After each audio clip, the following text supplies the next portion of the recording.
bagaimana contoh real sebuah intervensi dalam psikologi trading. Hai, ketemu kembali dengan saya Hendra Chan dari channel Breakthrough Academy. Kalau Anda belum subscribe, silahkan subscribe dan jangan lupa nyalakan loncengnya.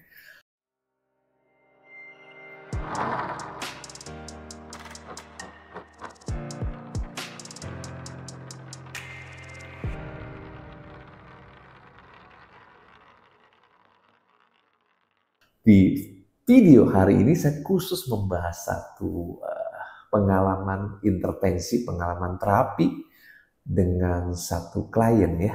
Saya cerita sedikit tentang klien ini.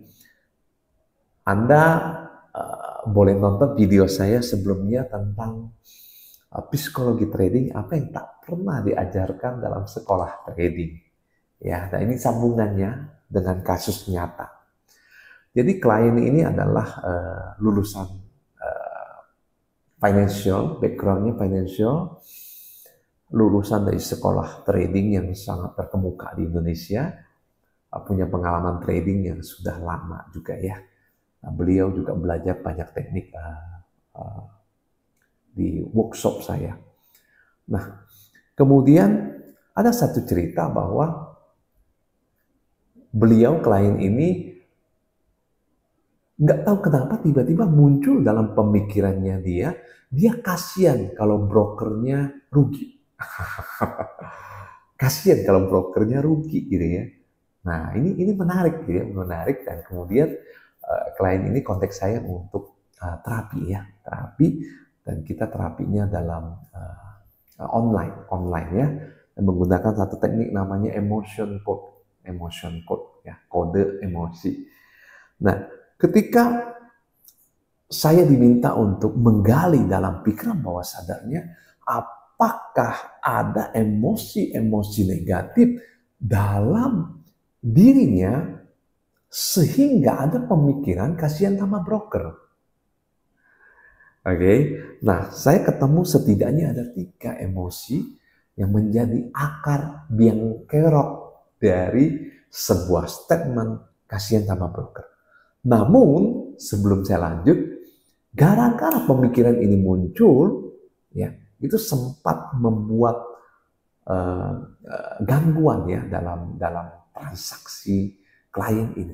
Ya. Jadi drawdown-nya jadi besar sekali. Nah, gampangnya begini, kalau Anda masuk ke menginjakkan kaki, Anda masuk ke pantai, ya, ke permukaan, ke air laut ya. Anda perhatikan injakan-injakan kaki Anda membuat pasirnya naik. Dan ketika Anda masuk, airnya keruh. Sehingga Anda nggak bisa melihat dengan jelas. Jadi Anda nggak bisa lihat keindahan laut itu. Sampai Anda sudah masuk ke tengah. Sampai pasirnya sudah ngendap. Anda baru bisa melihat. Ya, di dalam kedalaman itu ikannya bagus ya. Ada terumbu karang yang bagus dan sebagainya. Namun ketika airnya kotor, ya Anda nggak bisa lihat dengan jernih. Nah, kira-kira nih, ilustrasi ini menggambarkan sebenarnya apa yang terjadi kepada klien tersebut. Ya, nah ketemu beberapa emosi. Emosi yang pertama itu terjadi di umur 17 tahun. Jadi beliau udah umur cukup senior ya, cukup senior. Akarnya di 17 tahun berhubungan dengan keras kepala. Oke, jadi waktu itu ada orang datang gitu ya, ada orang datang ya berhubungan dengan pinjam uang gitu ya, pinjam uang dan dia merasa terganggu. Ini kenapa sih pinjam uang sama orang tua saya gitu ya, orang tua, sedangkan mamanya si klien ini ibaratnya ya udah pinjemin gitu ya, ibarat pinjemin gitu loh ya. Dan dia sebenarnya marah gitu ya dengan mamanya, dan ketika mamanya mungkin sadar anaknya marah, berusaha baik-baikin klien ini, namun dia merasa nggak mau, gua nggak mau, nah keras kepala kayak gitu ya. Kemudian ada merasa gugup emosi, gugup itu terjadi di umur 32 tahun ya, ketika dapat atasan yang suka marah-marah gitu ya, semua kena semprot, semua kena marah, jadi nervous. Kemudian ada satu lagi di umur 22 tahun, di mana dia merasa alone, merasa sendiri, merasa kesepian. Dia kuliah di Jakarta, ngekos sendiri, dan terjadi kecelakaan, patah tulang, dan keluarganya bilang, urus sendiri.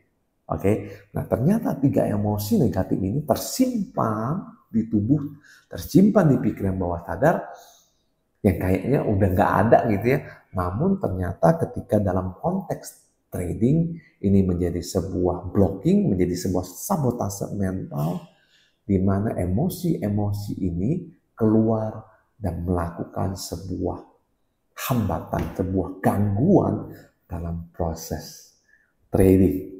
Oke, dan ini mungkin kayak nggak nyambung ya, namun begitulah pikiran bawah sadar. Ketika Anda mengakses ke dalam pikiran bawah sadar, Anda bisa menemukan bahwa ini perilaku dari mana, ini statement dari mana, pemikiran ini dari mana. Dan yang menarik adalah pikiran bawah sadar.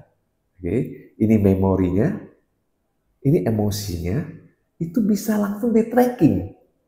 Dan yang menjadi masalah adalah ketika 2 jalur ini, memori dan emosi ini nempel, punya satu jembatan atau sebuah koneksi, apalagi emosi yang negatif. Nah, that's the problem.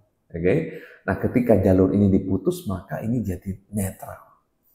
Oke. Sehingga ketika ini beres ya, klien melaporkan bahwa dia merasa sangat lega, sangat plong, sangat happy.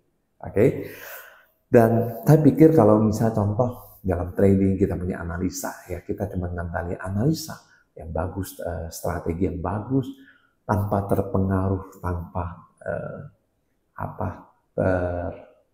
intimidasi dengan emosi-emosi yang negatif seperti ini, tentu hasilnya akan lebih bagus, lebih konsisten, dan dalam jangka panjang akan sangat menguntungkan. Oke. Jika Anda merasa video ini bermanfaat, silahkan share. Saya tunggu komentar Anda dan jangan lupa like ya. Terima kasih.